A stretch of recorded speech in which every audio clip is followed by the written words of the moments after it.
I would say you want a long and interesting life is the ideal. But I think there's a lot to be said for life being uneventful. I think we tend to stack our lives with events and things. We put ourselves under terrific pressure to do this, read that, make this. You know, in our society we're offered so many choices, and choices which we're obliged to take up.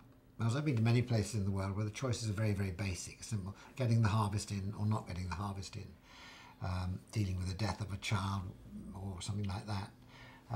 Basic things like that, and the parameters aren't complex, and people seem to be pretty happy. I'm not saying, you know, that we should close our minds to all these things and just sort of sit there and be, you know, deny ourselves the things we've achieved and the things we can achieve. But it's just we do live in a very complicated environment, I think.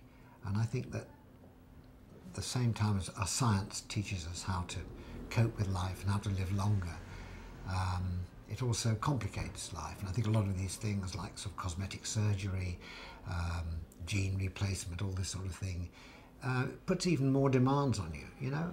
Oh, so-and-so looks really young. Oh, they've had this surgery. Oh, God, I'd better do it, you know. And not everyone wants to do that. So I think we keep pressure on right to the end. We're now really building in pressure to keep young. And you're not, you know, there is a certain span of life. It may be up to 80 or 90 now.